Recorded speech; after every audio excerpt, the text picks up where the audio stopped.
Bonjour à tout le monde. Je vous remercie d'être ici pour la conférence avec les comédiens de doublage qu'on a maintenant. Je pense que vous attendez avec impatience la conférence.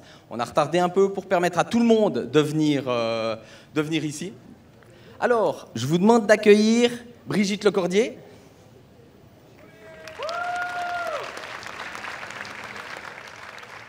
Bienvenue Brigitte.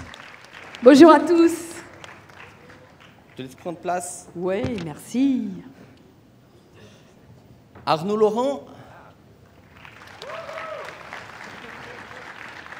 Bienvenue à toi. Je te laisse prendre place. Comme ça, c'est parfait. Il est obligé. Faut juste pas tomber de la scène quand c'est comme ça. Et puis également Emmanuel Rosenberger, qu'on accueille avec grand plaisir sur cette scène. Ouais, voilà, bravo. Talent. Ah, voilà.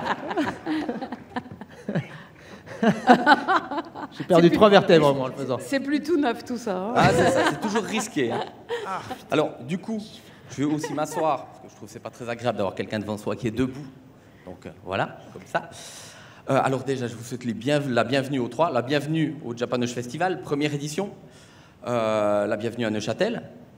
Et puis, voilà, on va vous présenter rapidement. Donc, Brigitte, que tout le monde connaît grâce à sa voix. Je pense que voilà, tout le monde connaît Son Goku. Oui, oui, pour les plus petits, ou pour les gens qui ont été petits, en tout cas à un moment donné. Bouli ou Booba, pour dire, on va dire les noms les plus célèbres, mais disons dont on a le plus l'habitude. Brigitte, est-ce que je peux te laisser peut-être te présenter quand même en 2-3 mots? Allez, lève-toi quand tu fais ça. Eh ben, bonjour. Je m'appelle Brigitte. Bonjour Brigitte. Bonjour Brigitte. C'est important. Alors, je crois que je suis comédienne. Oui. Bonjour comédienne. C'est bien.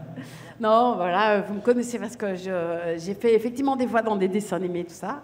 Que je suis comédienne, que je suis aussi sur plein de plateformes. J'ai ma chaîne YouTube, je suis sur France Inter, en ce moment sur Les Bestioles, je fais plein de choses. Et voilà, et je suis partout. Partout où je peux être, j'essaye. Ouais, je ne devais pas être là aujourd'hui, paf, j'arrive. C'est ça. Nous, personnellement, on la cherche tout le temps. Hein. Voilà, non mais je sais pas, je sais pas comment me présenter. Non, mais c'était juste. Je suis Brigitte Lecordier, je suis comédienne et j'ai essayé de faire du mieux que j'ai pu pour vous faire aimer le spectacle et les œuvres que j'ai doublées, représentées, etc. Alors effectivement, quand je suis debout, ça fait une différence ou pas? Au niveau du son? Non, mais ouais, vous voyez, on gagne 10 cm. Vous me voyez mieux? Je pense que c'est parfait dans tous les cas. Ok. Bravo. Voilà. Merci. Alors, comme je disais, effectivement, j'ai demandé de te présenter. C'était juste, si vous avez quelque chose à dire, c'est avec grand plaisir. Après, de toute façon, il y aura des questions. Comme ça, les gens auront j'ai plein de choses à dire. Il me faudrait Internet chez moi. Ça me fera rebondir sur une question, d'ailleurs, tout à l'heure. Arnaud. Oui, bonsoir. Donc, bonsoir, Arnaud. Bonsoir, Arnaud. Bonsoir.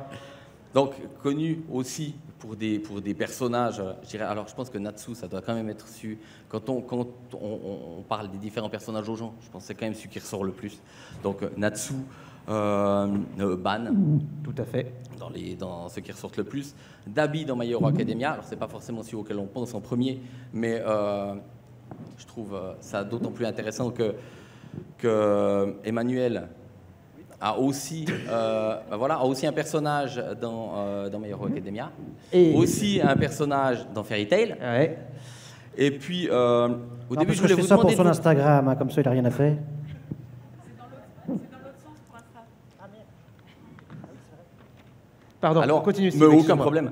Au début, alors, je m'étais dit que j'allais vous demander de vous présenter, mais vu qu'on n'est pas aux alcooliques anonymes, on va continuer comme ça, parce que j'ai cru comprendre que c'était plus agréable pour vous. Alors, mais justement, par rapport à ça, la première question qui me vient, mais vraiment là sur le fil, c'est quand on est acteur de doublage, quand on est comédien de doublage, est-ce qu'on se connaît? Quand on travaille sur la même série, Ah. est-ce qu'on se connaît? Je ne te connais pas. Hein. Voilà, nous on se connaît pas trop. Alors c'est assez rigolo que tu parles de ça, puisque la meilleure anecdote qu'on ait à ce sujet, en tout cas avec Manu, c'est qu'on a doublé pendant une dizaine d'années sur au moins 2 animés où on était tout le temps ensemble, c'est-à-dire Natsu et Grey dans Fairy Tail et Bertolt et Rainer dans l'Attaque des Titans, et on s'est rencontrés il y a 6 mois. On ne se connaissait pas avant. Donc voilà, pour répondre un peu à ta question, certains se connaissent, parfois on se rencontre moi, pas. Moi j'ai joué Grey petit et on Oui. ne s'est jamais rencontrés sur Oui, c'est vrai. Fairy Tail.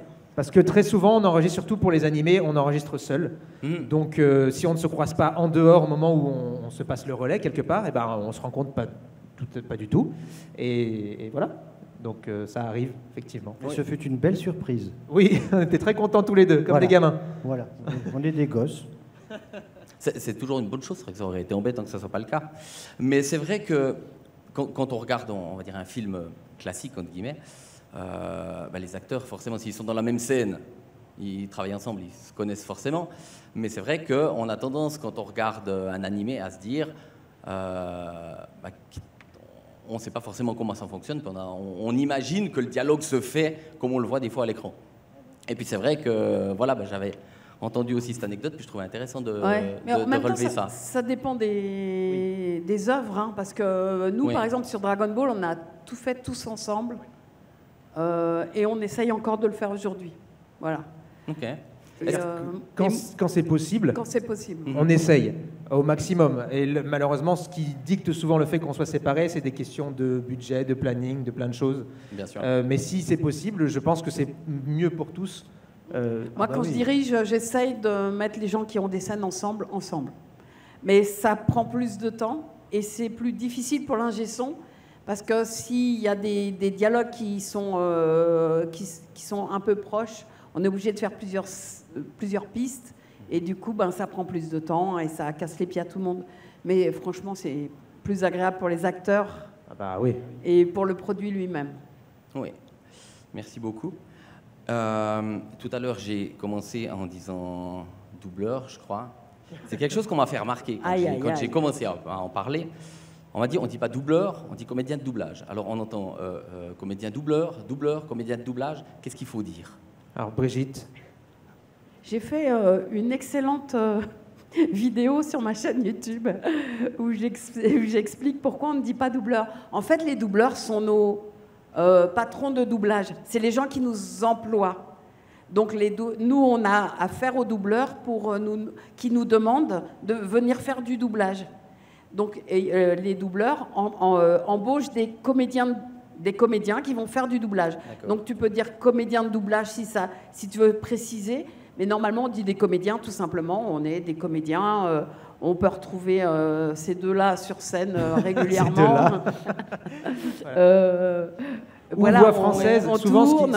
Hier, je tournais un film. On est des comédiens. Et on est des comédiens qui faisons du doublage, de la radio, de la pub, du théâtre. Mais on ne dit pas comédien de théâtre, c'est ça qui est bizarre. Ouais. On dit comédien, voilà. Après, si on veut préciser, on peut dire comédien de doublage. Après, quand on dit doubleur, c'est pas grave, hein, c'est pas. Mais c'est vrai que c'est une erreur. C'est comme si tu allais chercher le pain au lieu de dire le boulanger, tu dis je vais chercher le pain chez le meunier. Oui. C'est pas une erreur. Tout le monde comprendra que tu iras chercher du pain. Mais c'est pas le meunier que tu vas voir, c'est le boulanger. Voilà. C'est pas le bon terme. Généralement, il dort, le meunier. Comment? Moi, je dis généralement, il dort, le meunier. C'est monsieur Normalement, toi, t'es viré au début du... Oui, je sais, mais je suis déjà viré. Et sinon aussi, on peut dire voix française, par exemple, ça marche aussi. Oui. Si on sort du contexte complètement comédien, mais effectivement, voix française d'un personnage, ça, avec certains, parce qu'il y a des comédiens qui sont très attachés à ça, il y en a certains aussi qui effectivement n'aiment pas comédien de doublage non plus, parce que ça sous-entend que ça les limite à faire du doublage, et ils n'aiment pas ça du tout. Donc après, chacun a sa sensibilité. Et comme dit Brigitte, il n'y a pas mort d'homme. C'est juste que c'est vrai que c'est intéressant de pouvoir renseigner ceux qui ne le savent pas, leur dire que logiquement on ne dit pas ça, mais si vous le dites, on vous tuera pas, vous en faites pas. Hein. Par contre, ce qui est ennuyeux, c'est c'est quand c'est imprimé, toi. Par exemple, là, il y a marqué doubleur, machin et tout, parce que du coup, ça continue de faire circuler ce mot qui est pas le bon. Mais D'autant. Ah, il y a quelqu'un derrière, c'est marrant. Et... non, d'autant qu'en fait, c'est surtout que moi, j'ai lu doublure. Alors, doublure, c'est encore très différent, ça n'a rien à voir avec nous. Doublure, c'est quand on double un comédien à l'image. Donc, par exemple, il y a, je sais pas moi, Gad Elmaleh, voilà, et toi, tu as la carrure de Gad Elmaleh, on va te prendre comme doublure. Ça se voit. Et ça, c'est un véritable métier en soi. Voilà. T'es doublure. Oui. Et t'es pas comédien, hein, t'es Pas du juste tout. doublure. On va prendre ta silhouette ou ta main ou tes yeux ou voilà, un morceau de ton corps. Oui, mais c'est justement ce qu'on nous a fait remarquer quand on a fait le programme.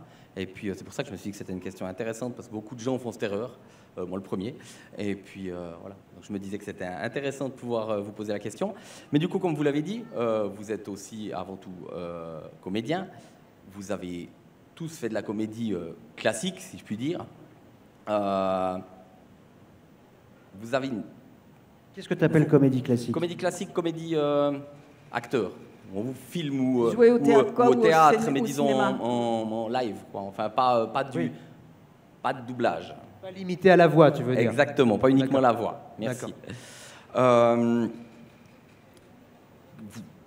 Pourquoi vous n'êtes pas parti plus dans la comédie filmée, dans la comédie acteur, plutôt que dans la voix? Qu'est-ce qui vous a poussé en fait à faire ce choix de la voix? En fait, ce qu'il faut savoir, c'est que les comédiens, ils choisissent pas leur parcours. Tu peux pas dire demain, je vais être une star. Demain, je vais aller tourner dans le super film de Stanley Kubrick. D'ailleurs, je crois qu'il est mort. Il est décédé. Il est décédé, je confirme. Ah ouais, bon, j'y jouerai pas. Ça fait quelques années. Non, mais c'est pas toi qui choisissais. On te choisit pour venir travailler avec des gens. Enfin, je sais pas. Je vous laisse la parole un peu. Oui, non, en fait, on fait plusieurs choses. On n'est pas... Enfin, je veux dire, c'est pas plus, on fait pas plus ou moins.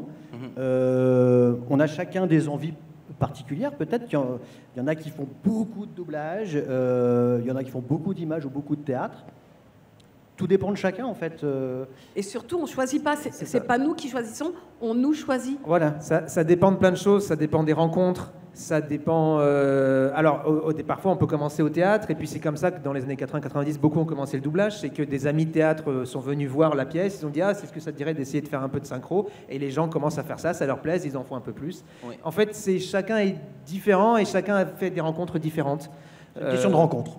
Ouais, c'est ça. Et alors après, parfois, on a envie d'aller plus dans un coin, dans un secteur. Donc on va peut-être. Je sais que moi, quand j'ai commencé, mais je suis plus jeune, je suis arrivé un peu après. Moi, j'étais déjà très influencé par tous ceux qui sont passés avant moi. J'avais très envie de faire du doublage, donc je me suis un peu donné les moyens pour effectivement rentrer dans le doublage, parce que j'avais très envie d'en faire.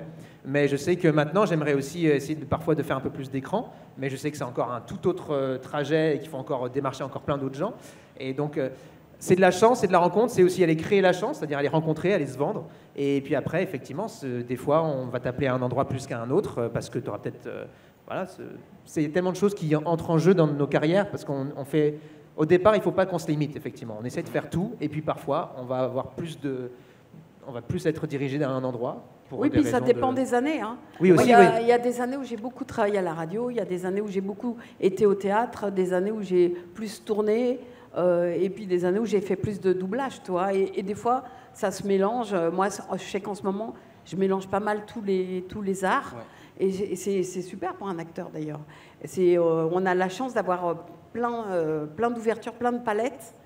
Et c'est chouette, ça nous évite aussi de nous scléroser, toi, de toujours avoir des choses nouvelles à proposer, parce que des nouvelles rencontres, parce que des nouveaux personnages.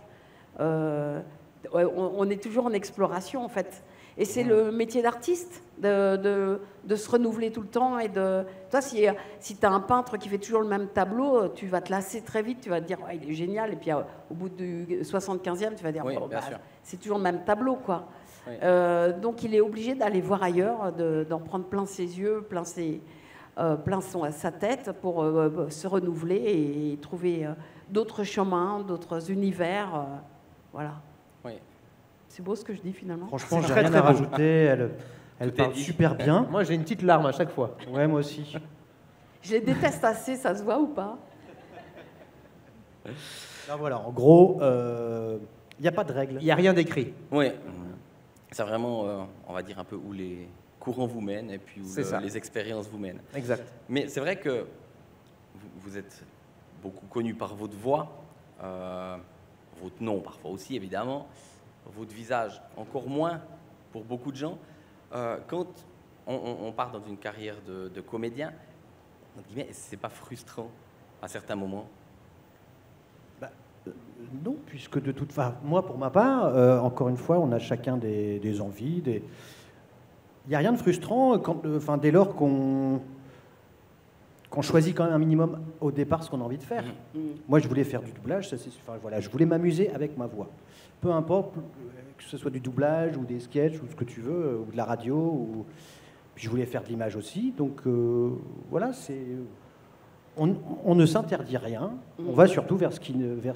Il n'y a aucune raison d'être frustré dans la mesure où on ne cherche pas une reconnaissance absolument.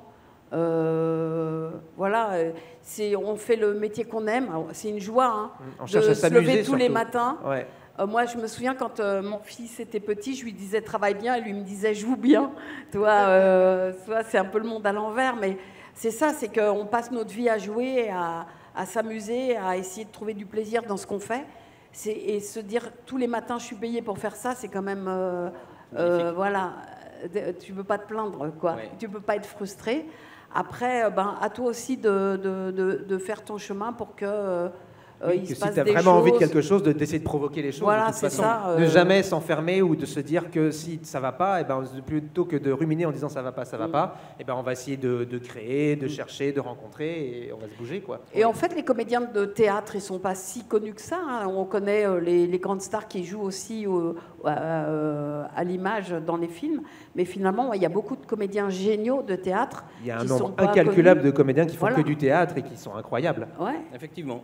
Et C'est vrai qu'il y en a il n'y a beaucoup. aucune frustration. Au contraire, nous, on a un public, on est toujours face à notre public et tout ça. Alors, c'est vrai qu'en studio, on n'a pas le public face à nous, Oui. mais grâce aux réseaux sociaux, aujourd'hui, on les a retrouvés. Et toi, moi, je m'exprime. Alors, toi, tu es plutôt sur Insta, mais moi, je m'exprime sur YouTube, sur TikTok, sur Insta. Et il y a moyen de communiquer avec notre public tout le temps. Oui, en bien sûr. permanence. C'est vrai qu'avec les réseaux sociaux, ça permet Mais c'est génial. d'avoir ce contact direct avec les gens. quoi. Et les salons Ouais. aussi en plus maintenant, Mhm. qui marchent beaucoup. Bien sûr.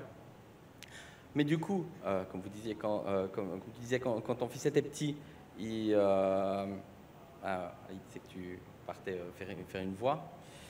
Mais si je dis pas de bêtises, quand il était encore plus petit, vous n'aviez pas de télé. Il ne savait pas que... J'ai pas compris ta question. Ah, excuse-moi. Ton fils, quand il était petit, Oui. ne savait pas que tu faisais la voix de Son Goku. Bon, je lui ai pas dit je fais la voix de Son Goku. En plus, je crois Ouais. qu'on n'avait pas Ça a la été une télé à la surprise maison. pour lui un Donc, peu de découvrir le métier de sa maman. non, pour lui c'était naturel. Il me voyait partir le matin. Et puis, souvent, tu sais, il y avait les cassettes vidéo à l'époque où il y avait Bonne Nuit les Petits, il y avait Caroline et ses amis, les Babar et tout ça. Il savait que c'était moi qui faisais les voix. Je crois qu'à l'école, en plus, son livre pour apprendre à lire était fait avec ma voix. Donc, le pauvre, il a dû admettre très vite que sa mère était partout, quoi. Et en fait, ça lui faisait ni chaud ni froid. C'était normal. Oui, Il l'a bien su sûr. très vite parce que de toute façon, quand elle partait tous les Ouais. matins, elle fait tu vas au travail, elle disait oui, oui. Donc en fait, c'était Non, simple. Quoi. C'était naturel, quoi. Ouais, c'était- Non, mais pour un fait. enfant d'acteur, c'est logique, c'est normal. Comme toi, tu dis, voilà, je parle le matin, ton gamin, il te dit, ouais, c'est bien. Oui, ça fait Ça, partie du pour lui, c'est pas quotidien, donc c'est normal. extraordinaire, Ouais. voilà. Bien sûr, bien sûr.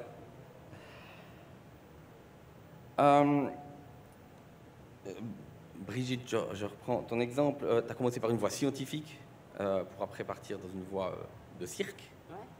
Est-ce que depuis toute petite, tu avais cette envie de faire rire les gens, en fait, d'amuser les gens, ou c'est après coup, en commençant aussi les études, que tu t'es dit non, mais finalement, moi, ce que je veux, c'est faire rire. Non, en fait, moi, enfant, déjà, je voulais pas faire rire, je voulais émouvoir les gens.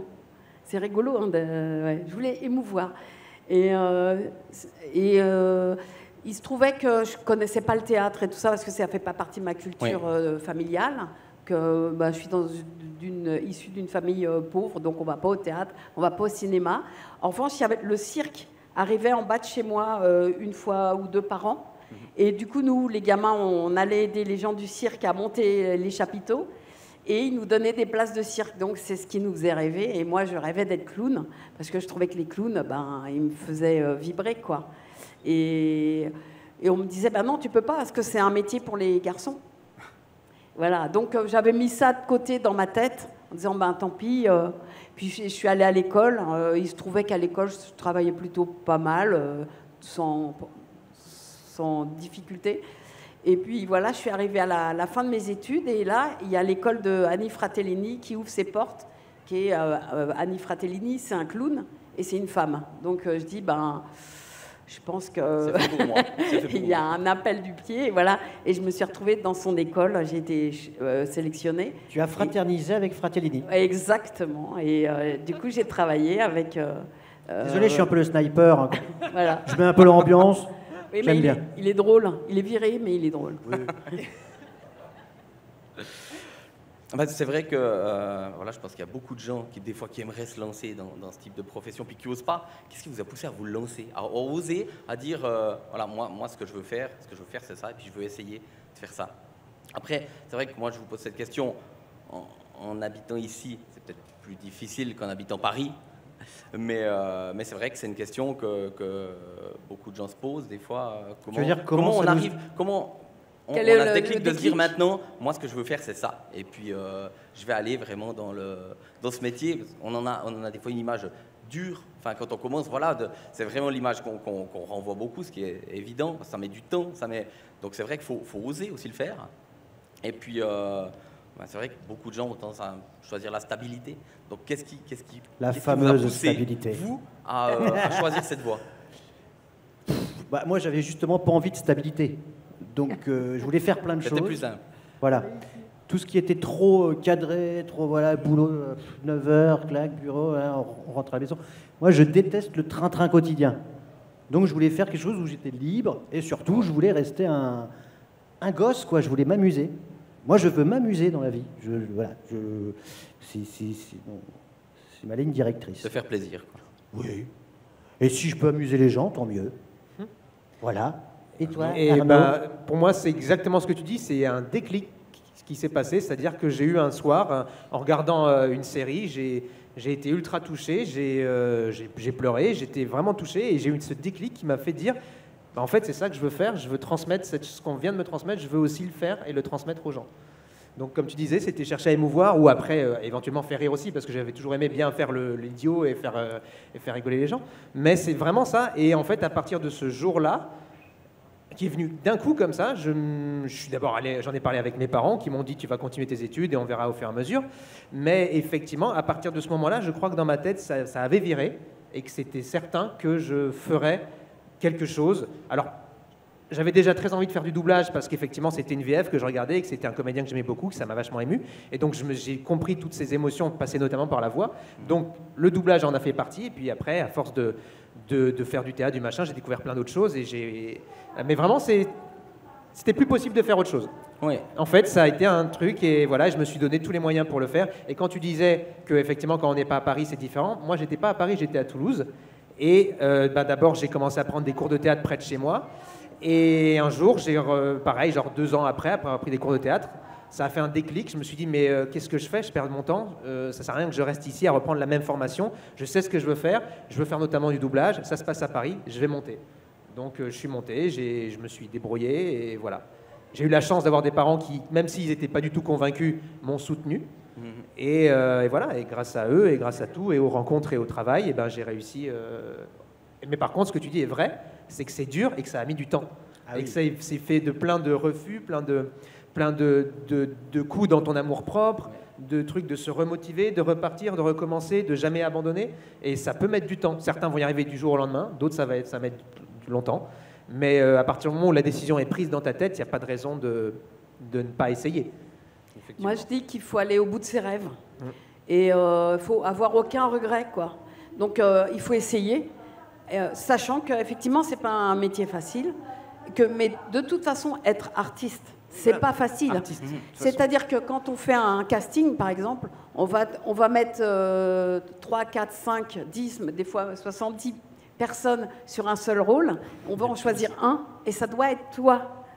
Donc il y a quand même une petite lutte quand même à faire et, Il y a une bonne lutte, essayer d'exceller à chaque fois dans ce que tu fais. Et c'est ça qui est difficile. Et quand on te fait un refus, de se dire c'est pas parce que je suis nulle, c'est parce que on a fait un choix différent. Ouais. Voilà. Faut surtout pas se décourager à la première entre guillemets défaite. C'est pas une défaite, c'est le métier qui est comme ça. Ouais. Et il faut accepter ça. Et moi, ce que je voulais dire surtout, ce qui est très important, je trouve que c'est de plus en plus comme ça, dans les nouvelles générations, tout ça, mais c'est peut-être aussi les médias, les réseaux sociaux qui font que. Mais je remarque, même avec mes neveux, mes nièces, ce côté, je veux être une star, je veux être une vedette. Alors, moi, j'ai jamais fait ça pour être une vedette. Je comprends pas l'intérêt, en fait. Mais je pense qu'il y a beaucoup de gens qui se mettent dans la tête que c'est un métier facile. Ouais. Parce qu'ils voient le côté, entre guillemets, ils voient le côté fini. Qu'on fasse un film, qu'on fasse du théâtre, qu'on fasse du doublage. Le résultat. On voit pas tout le travail qu'il y a derrière. Voilà, ils voient le package et ils se disent, c'est cool, on s'amuse. Mais c'est vraiment pas évident. Et puis on passe par des étapes, ça peut être beaucoup de joie à un moment donné, puis le lendemain on se rend compte qu'on n'a pas été pris. Donc c'est vrai qu'il y a des moments difficiles. Mais je pense qu'il faut rester soi-même, il faut s'amuser, et après, et être conscient que si ça ne se fait pas du jour au lendemain, c'est pas grave et c'est même normal. C'est-à-dire les choses qui se font du jour au lendemain, c'est pas possible. Dans aucun métier, on va du jour au lendemain, on ne devient pas chirurgien du jour au lendemain. On ne devient pas, et ça s'apprend. Tous les métiers s'apprennent, il faut prendre le temps et se donner le temps de le faire. Je vais donner un bon exemple, un comédien très connu que vous connaissez sans doute, c'est Louis de Funès, qui a quand même, sa carrière a décollé, il avait 48 ans. Oui, c'est ça, effectivement. C'est un très bon il avait fait plus de 200 films où il intervenait 1 minute dans un film, 30 secondes. Donc voilà. Mais les gens retiennent ce qu'il a fait à l'écran, mais il a eu des moments très très difficiles. Ouais. Voilà. Faut pas lâcher, quoi. Faut pas lâcher. Faut pas lâcher. Et le plus dur, effectivement, c'est d'en vivre. C'est-à-dire que tu peux le faire. Tu peux le faire de temps en temps, mais après, en vivre, ça veut dire qu'il faut le faire régulièrement. Oui, bien sûr. Et c'est cette régularité-là qui est difficile à trouver. C'est pour ça qu'il faut s'ouvrir à tout et qu'on a la chance d'avoir beaucoup de palettes. Je pense que ce qui est important dans le métier, peut-être plus dans ce métier-là, c'est de savoir s'adapter. La patience, l'adaptabilité, la réactivité, aussi être un peu, je pense, avoir du culot. Ouais, savoir se vendre, parce que des premières choses qu'on m'a dit quand je suis arrivé à Paris, c'était mon propriétaire qui m'a loué l'appartement, c'était un comédien, et il m'a dit, tu verras, il y a un nombre incroyable de très bons comédiens qui ne sont pas connus et qui ne réussissent pas, et tu as un nombre incroyable de mauvais comédiens qui réussissent parce qu'ils ont réussi à se vendre, tout simplement. C'est que c'est toujours pareil, c'est aller vers l'avant, se vendre, la tchatch, et après la chance qui va faire que. Mais voilà, c'est très compliqué, même ça c'est compliqué à faire de réussir à se vendre. C'est pas facile. C'est pas facile. Oui, puis créer des opportunités aussi. C'est ça. Toi, tu crées un spectacle et puis tu invites plein de gens. Moi, c'est vrai que j'ai toujours été hyper active dans mon métier, c'est-à-dire que chaque fois que je jouais sur scène, j'invitais des gens qui pouvaient éventuellement me faire travailler après, en disant venez voir ce que je suis capable de faire. Et si ça vous plaît, faites-moi travailler après. Et c'est ce qui s'est passé. C'est comme ça que j'ai enchaîné, moi. J'ai eu beaucoup de chance aussi, parce que les gens sont venus. Parce que des fois, tu invites les gens, mais ils viennent pas. Voilà. Et tu vois, c'est toute une conjonction qui est très difficile. Il y a aussi une part de chance. Hein. C'est ça, c'est une grosse part de chance aussi. Il faut provoquer la chance et réussir à l'avoir quand il le faut. Quoi. Voilà, c'est une bonne... Je trouve plus mes mots. Mais je l'ai remarqué. Ça reviendra, c'est pas grave. Moi, j'avais juste une dernière question, puis après, je vais passer la parole au public, parce qu'ils ont aussi envie de vous poser plein de questions. C'est juste, vous deviez citer un seul personnage que vous avez fait, que vous aimez particulièrement, lequel vous viendrez en premier. Je pense que c'est très difficile, parce qu'il y en a beaucoup, puis je pense qu'ils ont tous leur petit, mais est-ce qu'il y en a un comme ça qui vous a plus marqué, on va dire? Là, tu parles spécifiquement dans le doublage. Oui, spécifiquement dans le doublage, effectivement. Disons qu'il vous a plus marqué, ouais, c'est ça. Moi, il y en a plein, mais effectivement, je ne peux pas ne pas citer Goku, parce que je pense que rien que ce lieu, c'est là où on est aujourd'hui. n'existerait pas s'il n'y avait pas eu Goku, s'il n'y avait pas eu Dragon Ball en France. Tout simplement, ça a créé un univers autour du Japon, des animés, des mangas par la suite, et qui fait que aujourd'hui on se retrouve, on est en communion en fait avec notre public grâce à ce petit personnage, quoi. Oui, puis voilà, il faut se dire que c'est grâce à vous quand même qu'on travaille. Bien sûr, bien sûr. Des fois, ça paraît une phrase bateau, mais c'est vrai. Ah on peut pas. T'as pas d'artiste si t'as pas de public. T'as pas de public, oui, ça c'est sûr. Effectivement. Moi, en ce qui me concerne, ça va être, je pense aussi Natsu, même s'il y a plein de rôles que je me suis encore plus éclaté en les jouant. Mais Natsu, ça restera toujours mon premier gros rôle, celui qui m'a ouvert plein de portes, qui me fait que, en grande partie, je suis ici aujourd'hui. Voilà, un de ceux qui m'a donné le courage dès le départ de me dire que c'est bien parti, que ça va. Enfin, dès le départ, c'était au bout de 5 ans quand même, un chien le dire Natsu que je l'ai eu. Donc j'avais quand même déjà pas mal trimé avant. Mais voilà, ça sera toujours le plus important dans mon cœur, évidemment. C'est pas facile hein, comme question. Hein. C'est pas facile. Hein. Moi, je dirais en fait ce qui m'a permis de faire du doublage en anime, c'est-à-dire avec une boîte qui s'appelait One Take à l'époque, qui est devenue Timeline. Et moi, je suis arrivé au tout début de cette boîte, donc il y a une vingtaine d'années. J'y étais aussi au même moment. Ah voilà. Et moi, ça a été Alvis dans Mare Haven. Ah, et j'en étais sûr. Ouais. C'est vrai que c'était parce que je me souviens, j'étais dedans aussi, et je me souviens que tu étais... Mais en fait, on se connaît depuis longtemps sans se connaître. Oui, sans se connaître. Hein, c'est bien, mes mères, personne ne connaît cet animé maintenant, alors c'était un animé qui était super chouette. Ouais. Et je me souviens... Ouais. Alvis, qui ressemble pas mal à Grey finalement, quand tu restes dans le niveau du style. C'est exactement, ouais. C'est un peu... oui, c'est... Et tu vois, Dragon Ball aussi a ouvert ça. C'est-à-dire que ça... Moi, je ne serais pas là sans Dragon Ball. Ça a permis à plein de comédiens, de jeunes, de venir, de s'enthousiasmer pour le Japon, pour les animés, etc.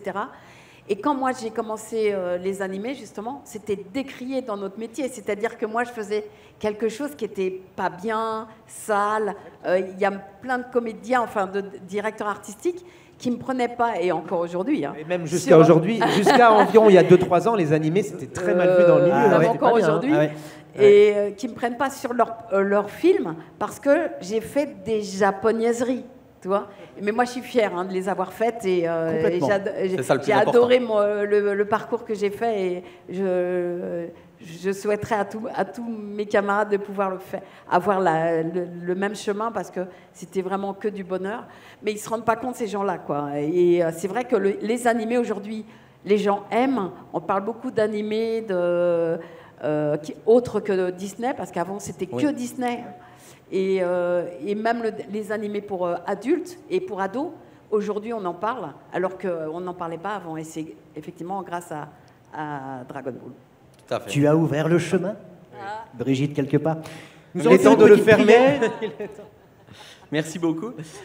Du coup, le micro, c'est pas grave, je te passe le mien. Bon, je vais meubler pendant qu'il fait son... Ah si, regarde, il est là-bas le 4e. Il est là-bas. Ah, c'est bon? Alors, il y en a un là-bas.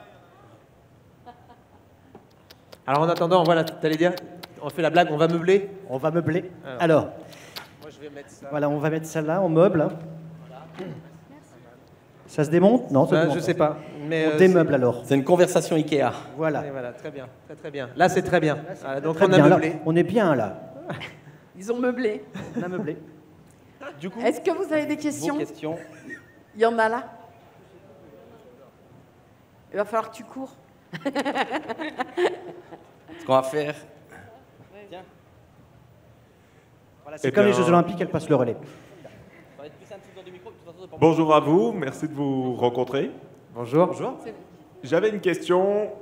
Comment est-ce que vous réagissez ou est-ce que vous avez des échos face à la réception ou aux critiques de voix que vous faites pour les personnages d'animés?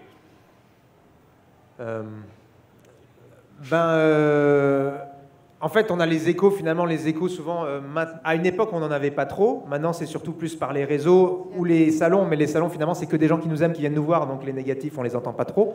Mais sur les réseaux, ouais, parfois, je sais que s'il y a des extraits ou des choses, on peut avoir des commentaires... tout simplement, j'aime pas, je préfère la VO. Ça, c'est le plus classique. Les gens n'aiment pas la VF. Et voilà, chacun aime ce qu'il préfère, bien sûr. Certains seront un peu constructifs. D'autres, c'est de la merde.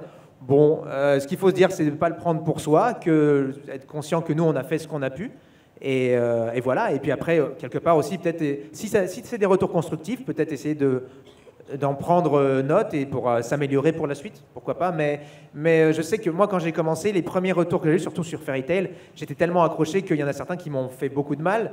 Mais je me suis dit, ok, c'était au tout début vraiment, parce que au tout début, la boîte qui avait fait Fairy Tail a mis 2 extraits avant que ça sorte, et c'était des extraits qu'on avait fait en essai, et c'était des extraits pas du tout qui représentaient le travail qu'on avait fait, et c'était pas terrible effectivement, et donc évidemment tout le monde a dit bah ça va être de la merde, la VF, ça va être tout pourri, et c'est vrai que moi comme c'était mon premier truc, j'étais accroché, je regardais des trucs, je faisais oh là là on va se faire descendre, ça va être une catastrophe, et au final après avoir vu les épisodes, finalement c'est devenu une des VF les plus appréciées, et voilà, et donc c'était cool au bout d'un moment, tu te dis, tant pis le négatif, on va s'accrocher qu'au positif. C'est ça qu'il faut faire en fait. Il faut se dire, les gens pensent ce qu'ils veulent, négatif, ok.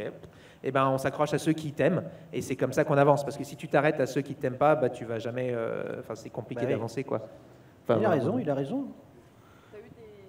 Non, moi personnellement, je m'en fous. Je fais pas attention à ça. Déjà, on ne peut pas plaire à tout le monde. Et puis, le principal, je pense encore une fois, c'est de s'éclater dans ce qu'on fait. Et après, s'il y a des gens qui veulent nous suivre, bah, tant mieux, quoi. Mais je pense que plus on cherche à plaire, et finalement, moins on plaît. C'est comme dans la vie, finalement. Hein. Voilà. Moi, pareil. Hein, j'ai la chance d'avoir une super communauté, ce qui fait qu'effectivement, sur les réseaux, j'ai jamais de trucs pourris. Et s'il y en a un qui il se fait défoncer par les autres. J'ai même pas rien besoin à faire. Les autres, j'ai pas besoin de m'en occuper. Après, il y a eu des fois des articles de journaux qui m'ont blessée. Ah oui. Toi, tu fais un disque, tu te défonces et tout ça, et tu as un type qui fait c'est quoi cette voix de faux môme, tu fais c'est dégueulasse de dire ça, quoi. Voilà, parce que le mec il a juste vu Brigitte Lecordier sur la mais bon. Après, on apprend à s'en détacher parce que personnellement, moi, j'ai reçu tellement de positifs que le négatif, alors vraiment, ça passe au-dessus, quoi. Et si on s'accroche qu'au négatif, effectivement, on finit par se détruire de toute façon. Donc, il ne faut pas s'arrêter à des choses comme ça, quoi. Ah. Oui, bonjour à vous. Bonjour. C'est qui ? J'aimerais. Attends, c'est où ? Ici. C'est là-bas. Ah, pardon, j'ai pas vu. Moi, j'aimerais particulièrement m'adresser à Brigitte pour te remercier pour ces moments magiques que tu m'as fait passer devant Dragon Ball. Je sais, je ne fais pas dans l'originalité, mais merci infiniment. Et j'aurais une demande. Est-ce que c'est possible de me faire le nuage magique, s'il te plaît ? Oui, je vous le ferai à la fin, pour conclure. Ouais. Ok. Ça vous plaît ? Ok. On le fera tous ensemble. Merci. Avec plaisir. Mais merci à vous aussi. Hein. Je ne serais pas là si vous n'étiez pas là. Oui, ce serait pour parler un peu du cadre des auditions. Est-ce qu'il faut habiter près de grandes villes ? Est-ce que le diplôme de comédien, c'est une nécessité ? À quel point c'est important ? Déjà ça, ouais. Alors, c'est sûr quand même que quand on veut faire ce métier, je pense que même si on a des profondes envies, même si on a tous des talents, même vous, hein, on a tous des talents, mais c'est comme tout, ça se travaille. Donc moi personnellement, j'avais besoin quand même d'un apprentissage, donc des conservatoires après, on peut faire d'autres choses. Tous les chemins mènent à Rome, comme on dit, mais c'est important, je pense, de se former. Déjà pour savoir si on est vraiment capable, et puis voilà, je ne sais pas ce que vous en pensez. Oui, parce que en fait, je pense que toi, une journée de doublage, par exemple, tu arrives le matin, on ne sait pas ce qu'on va jouer. En général, sauf si tu as un personnage récurrent, tu sais que tu fais Natsu, et même. Et le matin, tu peux arriver, ton personnage, par exemple, il est mort de rire, ou alors il est en pleurs parce qu'il a perdu toute sa famille, ou il y a eu un accident, etc. Et donc, il faut arriver le matin et jouer immédiatement la scène, puis il y a un autre plan dans le film, et hop, il va être en train de dîner avec ses parents, puis après, il va... et savoir jouer tout dans l'immédiateté, et ça, tu ne l'apprends que dans des cours de théâtre. Donc, effectivement, il faut être comédien, je pense, pour se débarrasser de tout ce qui est technique. C'est ça. Et après, effectivement, ce que tu appelles audition, il n'y a pas vraiment, en tout cas si on reste dans le doublage, il n'y a pas d'audition parce que on fait appel à des gens qui sont déjà comédiens. Donc il va y avoir éventuellement des essais sur des rôles principaux. On va être 3 ou 4 à passer des petits essais et ce sera choisi par le client ensuite. Mais ces comédiens qui ont été choisis pour les essais sont déjà connus par les directeurs artistiques. Ils savent qu'ils peuvent les mettre sur ces voies-là et donc ils ont été démarchés auparavant par les directeurs artistiques, par les comédiens. Donc pour répondre à ta question, effectivement, là je reste sur le doublage. Il y a un moment, si effectivement tu veux aller dans le doublage, c'est effectivement, il va falloir te rapprocher de villes comme Paris, parce que c'est là où pratiquement tous les studios sont. Sinon, en Belgique, il y a aussi des studios en Belgique. Mais enfin, globalement, effectivement, il va falloir que tu te déracines à un moment, parce que dans ce métier, si on te dit est-ce que tu es disponible demain, tu dois être disponible demain. Si tu dis non, on te rappellera plus. Donc il y a un moment, il faut se déraciner. Moi, c'est ce que j'ai fait. Ou pas complètement, mais en tout cas pas être trop loin, ce que je veux dire. Tu vois, toi, effectivement, t'es pas à Paris, mais je veux dire, si on a besoin de toi le lendemain, tu peux y être t'es là en 2 heures maximum. Donc il faut être proche quand même de disponible, tout simplement. Hein ? Faut être disponible. Disponible, ouais. Et puis même d'un point de vue tranquillité, énergie, c'est quand même mieux quand tu es dans le coin.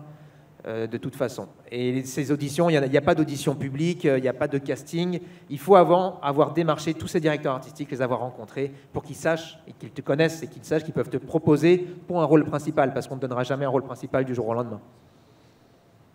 Ça se saurait.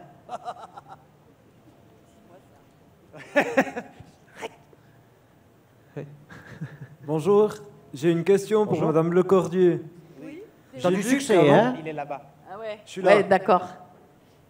J'ai vu qu'avant que vous rencontriez votre mari, vous vouliez devenir clown. Qu'est-ce qui vous a poussé à devenir doubleuse ? C'est ce que j'expliquais tout à l'heure, c'est que je n'ai pas choisi. J'ai travaillé dans un cirque de femmes d'ailleurs. C'était très original à l'époque déjà, le cirque de Barbarie. Et puis j'étais clown et je faisais la mise en scène aussi. Et puis il y a des gens qui sont venus me voir et qui m'ont proposé de jouer au théâtre. Et parce que j'étais petite et que j'étais marrante, alors j'ai joué dans plein de pièces. Et puis un jour, j'ai joué Louison dans Le Malade imaginaire, où j'étais une petite gamine très rigolote. Et il y a une scène dans Le Malade imaginaire où Louison meurt et je me mettais 10 minutes à mourir sur scène. Ça faisait marrer tout le monde. Et du coup, on est venu me chercher pour faire une petite fille pour une pub. Parce qu'il cherchait une voix un peu d'enfant. Et en jouant Louison, j'avais la bonne voix et j'avais la bonne stature. Ils pensaient que j'étais un enfant. Et après, en descendant de scène, ils étaient un peu choqués en disant « Merde, c'est gouré ». Mais voilà, ça a marché. Et voilà, j'ai commencé cette pub pour Amnesty International. Et puis là, tout le monde a dit « Ah, mais c'est qui la gamine là ?» Et j'ai commencé petite fille. Et puis, je suis passée petit garçon et j'ai beaucoup de mal aujourd'hui à repasser petite fille, d'ailleurs, ou femme. Je suis restée petit garçon, quoi, voilà. Mais les voix, tu choisis pas. Vraiment, ce que je vous raconte depuis le début, c'est on choisit pas notre carrière, quoi. Je voulais être clown et finalement, je me retrouve dans un studio à enregistrer ou à faire une chaîne YouTube, quoi, voilà. C'est chouette. C'est les surprises de la vie. Absolument, et c'est génial. Oui. Alors, bonjour. Moi, j'avais juste une question pour Brigitte Lecordier. T'as du succès, hein ? Mais c'est normal, c'est normal. C'est bien normal. Non, mais en vrai, merci beaucoup d'avoir fait toute l'enfance de chacun de nous, en fait, avec Dragon Ball. Et aussi, par rapport à... Est-ce que vous êtes fiers de tous les personnages que vous avez fait dans Dragon Ball, en fait ? Ah oui, complètement. Puis pas que eux, hein. Je suis fière de tout ce que j'ai fait, ce que je les ai fait avec beaucoup de cœur. Quels que soient les programmes, d'ailleurs, des fois, il y a eu des programmes qui n'étaient pas de ouf. Et j'y ai toujours mis le meilleur de moi-même. J'ai eu la chance, d'ailleurs, sur Dragon Ball, il faut lui rendre hommage, d'avoir un directeur artistique. On était jeunes, hein, on avait 20 piges, on débarquait, on était un peu couillons même parfois. C'est Pierre Trabot, c'est ça ? Et il y avait un monsieur qui s'appelait Pierre Trabot, voilà, qui faisait à l'époque la voix de Daffy Duck, de Popeye, tout ça, qui était un mec génial, qui était vraiment un de nos aînés. C'était la voix de Tortue Géniale à l'époque aussi. Et c'était la voix de Tortue Géniale, et c'est lui qui dirigeait aussi notre plateau. Il nous disait, on ne comprend pas tout, mais on va faire du mieux qu'on peut.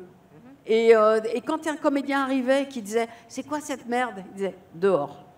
Voilà, il n'y avait pas d'autre mot. Et du coup, on a vraiment créé une équipe et travaillé avec lui. Et on a fait vraiment du mieux qu'on peut. Et je crois que toute ma carrière, j'ai fait du mieux que j'ai pu. Après, ce que j'ai pas bien fait, je ne l'ai pas bien fait parce que je ne pouvais pas faire mieux. Et en tout cas, au moment où je l'ai enregistré ou fait, voilà. Et toi, quand on m'attaque en disant « Ouais, dans les mangas, ils disent pas nuage magique, c'est pas bien, il faut pas le dire. » Tu dis « Mais à l'époque, les gars, il n'y avait pas les mangas. Donc on savait pas ce qu'on disait. Et on savait pas qu'il y avait, que ça partait d'une histoire sur du papier. Donc à l'époque, on a fait du mieux qu'on a pu. Et on a inventé un nuage magique qui plaît à certains, finalement. Voilà. Bonjour. Bonjour. Ah oui. Déjà, je voulais vous dire merci à vous trois, parce que autant Dragon Ball que Fairy Tail, j'ai suivi depuis que je suis tout petit. Et j'ai grandi avec, donc merci, parce que ça a changé ma vie complètement. Et j'avais une question du coup vis-à-vis de Fairy Tail. Je voulais savoir si la suite sans Earth Quest, elle était prévue ou pas. Alors, donc on me la pose tout le temps, et la réponse que je dis toujours, c'est que on est au courant. Nous, les comédiens, on va être au courant 2 semaines avant, en gros. On va nous dire, voilà, ou un mois. Dans un mois, on reprend le doublage de Fairy Tail. Les infos qu'on a, nous, c'est celles que vous avez aussi, c'est-à-dire celles qu'on trouve sur Internet. C'est-à-dire que la seule chose que je sais actuellement, c'est que Mashima a annoncé, il y a maintenant pratiquement 2 ans, qu'il y aurait une adaptation animée, et depuis, silence radio. Donc, on est pareil, on attend, on a hâte. Et on espère qu'on aura encore les mêmes voix quand ça arrivera. Mais oui. Et après, l'autre chose que je dis aussi souvent, c'est qu'on me demande si je doublerai Natsu. Je dis que moi, ce sera avec plaisir. Mais là aussi, il y a plein de choses qui peuvent entrer en jeu, qui peuvent faire que les voix changent. Ça peut arriver, ce ne serait pas dans leur intérêt, mais il suffit que ce ne soit pas le même client qui achète, que ça soit doublé en Belgique, par exemple. Plein de choses, de raisons de budget, de goût, de machin, dont nous, les comédiens, on n'a pas la main, on n'a pas le grappin dessus, qui peuvent faire que, éventuellement, les voix françaises pourraient changer. Je ne l'espère pas. Je pense qu'ils se feraient défoncer s'ils le faisaient, mais on n'est jamais sûr de rien. Donc, en attendant, c'est... Mais on se défendra, on se défendra. Oh, on se défendra, oui, bien sûr, on vous appellera pour nous soutenir. Ah, mais de toute façon, chaque fois qu'il y a des... eux, hein. Exactement. Chaque fois que vous avez peur que des voix changent, qu'il y ait des choses qui n'aillent pas dans le doublage, comme par exemple, on n'en a pas encore parlé, mais un jour, souvent, on en parle de plus en plus. Moi, j'aime bien parler de l'IA qui va arriver, enfin qui commence à menacer pas mal de notre métier. Ouais. Et les gens nous disent ah, on veut pas ça. Eh ben, c'est simple. Si vous le voulez pas, il n'y a pas que nous qui devons nous battre. C'est vous dans les années à venir, dans les mois qui arrivent, qui vont devoir vous battre pour nous, si vous voulez que ce ne soit pas des ordinateurs qui fassent vos voix préférées, mais que ce soit encore nous. C'est-à-dire que nous, on n'est rien sans vous. Donc tout ce que vous voulez, si vous voulez des choses changent, que vous voulez des nouvelles voix, des machins, c'est vous qui allez décider et c'est vous qui allez devoir le montrer. Voilà. D'accord, merci. Et juste une dernière chose, est-ce que c'est possible qu'après vous puissiez faire Natsu et Grey? Ah oui, évidemment. Pas de souci, pas de souci. Oui, bien sûr. Merci. Par contre, je me mets pas à poil. Hein. Allez. Ah non. À poil. Un effort. À poil. J'ai même pas de caleçon, donc... Ah oui, ça c'est vrai, il me l'a donné. Je sais pas pourquoi. Voilà. Il est arrivé ce matin, il m'a dit tiens, ça c'est pour toi. J'ai pas compris, mais ça m'a fait plaisir. Ouais. Là, il doit faire des imitations. Une dernière question a priori. Quelqu'un C'est où? Il y a un monsieur qui lève la main là. Voilà.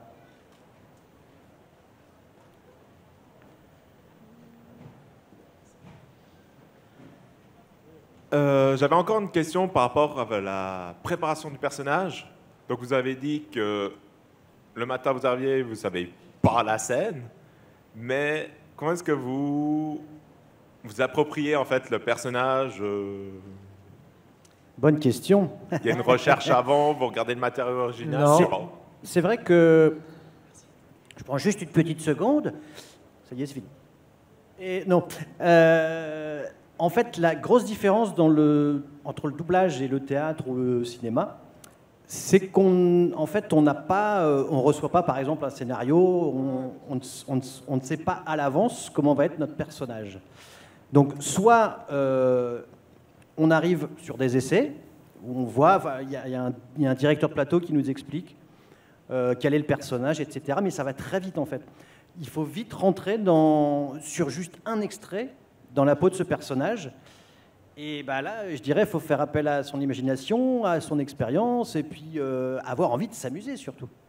Mais il n'y a pas d'appropriation. Enfin, la seule appropriation, en fait, c'est aussi un truc d'empathie énormément. C'est-à-dire qu'il faut complètement s'oublier et se perdre dans le personnage qu'on a en face de nous. Et c'est la seule chose qu'on nous demande. Et c'est pour ça que tu as des comédiens qui sont des très bons comédiens de théâtre, très bons comédiens de cinéma. Quand ils vont arriver dans le doublage, ils seront perdus parce qu'en un instant, on leur demande de rentrer dans le personnage et de comprendre ce qui se passe, de comprendre le personnage et d'y aller. Alors après, évidemment, au bout d'une vingtaine d'épisodes, tu as des choses qui viennent.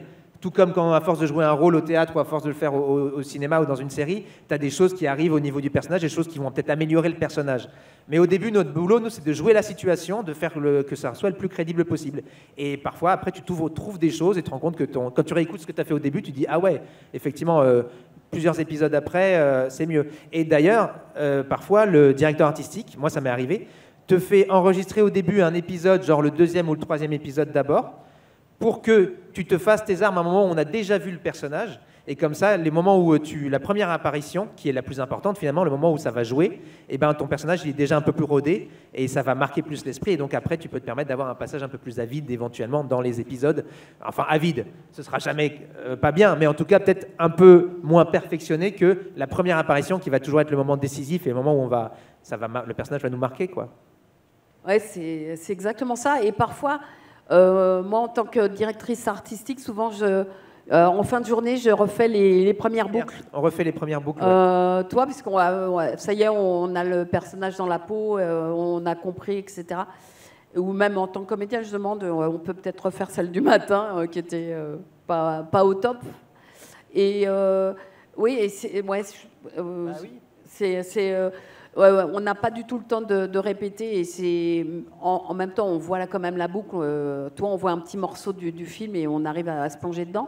Et je trouve que c'est un peu différent en dessin animé et en live. Tu sais, quand on fait une série avec des humains, je pense que c'est plus facile à la limite. Parce que quand c'est un comédien qui joue, tu arrives à rentrer dans sa peau parce que tu as son œil, parce que tu as sa diction, son rythme et tout ça. Qui est humain en fait. Et du coup, c'est peut-être plus facile de rentrer dedans. Alors qu'un dessin animé, effectivement, tu dois faire appel énormément à ton imagination, à ta fantaisie, à ton rythme, à ton énergie. Il faut avoir une énergie folle pour faire du dessin animé. Ah oui, ça paraît pas, mais je vous promets je vous promets que parfois on sue. Hein. Ouais. Ah non, mais c'est vrai. Enfin... Ouais, de toute façon, pour remplir des images comme celles des animés, notamment les mangas où les gars sont tout le temps en surénergie, on est obligé, nous, si on ne veut pas trahir l'image, puisqu'on travaille du coup sur l'image principalement, de se donner à fond aussi. Et on l'entendra de toute façon, si la personne ne s'est pas donnée à fond, ça se sent tout de suite. Ah oui, c'est sûr. Oui, d'où la nécessité d'avoir quand même... on disait pour les formations, tout ça, il faut être un minimum formé parce que c'est aussi un travail de respiration, c'est aussi... moi, quand je fais Bakugo, par exemple, je suis éclaté à la fin de la journée parce que c'est un personnage qui ne fait que gueuler, quoi. Donc, il faut aussi préparer ça, faut être prêt. Un autre truc aussi, c'est qu'on ne te donnera jamais un personnage que tu ne peux pas faire. Tu vois, on ne va pas me demander de doubler Schwarzenegger. Oh, ça serait drôle. Ça serait drôle. Hein? Mais tu vois, vraiment, on t'appelle pour un truc que normalement tu dois savoir faire. Il y a parfois des directeurs artistiques qui peuvent éventuellement mal te distribuer, ça peut arriver, ou moins bien, parce que des fois on te distribue sur un rôle qui te correspond moins. Et après, ça va être à toi et au directeur de travailler au maximum pour faire en sorte que ça ne se voit pas et qu'on ne voit pas à quel point c'est plus difficile, parce qu'on a toujours des rôles qui vont nous aller beaucoup mieux et d'autres où il va falloir travailler plus, on va dire... composer beaucoup plus. Mais dans l'ensemble, en général, si on te met sur un personnage, en général, il tombe juste. Les directeurs artistiques ont l'habitude, ils savent quand même quelle énergie correspond à quel personnage, quoi. Alors, il y avait un nuage magique, et puis je crois qu'il y a une petite baston de ce côté-là. Ouais. Vas-y. Allez, on va faire un petit nuage magique. Alors, je me lève. J'adore. Alors, pour vous tous, nuage magique! Yeah! Merci. Qu'est-ce que je vais te provoquer, du coup? Je vais te dire que... Ok. Attends. Je vais vous filmer. Tu veux nous filmer? Ah, vas-y, d'accord. Film. Vas-y, Flim. Alors pendant ça, on écrit le texte. Parce que d'habitude, on a un texte, on n'improvise pas aussi. T'enlèves le t-shirt du coup? Non, j'ai dit que je ne me déshabillais pas. Je vais faire de la place, moi. Tiens, à t'avoir. Ouais, on prend le plateau. Alors, ok. On fait quoi? Bah, on va commencer. Je vais commencer à te dire, je sais pas. Bon, Greg, j'en ai marre. Arrête d'être tout le temps à poil comme ça. Mais écoute, c'est pas de ma faute. Tu me regardes toujours alors que t'es pas obligé de me regarder. Quoi, moi je te regarde toujours? Non, c'est pas vrai. C'est pas moi, je t'ai jamais regardé. Je t'aime pas, ok? Si tu continues comme ça, on va se battre. Ok, tu veux te battre? Ouais. C'est parti. Ouais. Point d'acier. Dragon de glace. Faut être un peu fou, hein. Merci beaucoup, c'était super. Merci beaucoup à vous trois. Merci beaucoup, merci à tous. D'avoir Merci à répondu vous, sur surtout. toutes ces Merci questions. à vous. Et puis merci à tout le monde. Merci pour le passage des micros aussi aux bénévoles qui l'ont fait. Merci beaucoup. Merci beaucoup. Merci beaucoup. Bonne journée. Amusez-vous bien. Au revoir.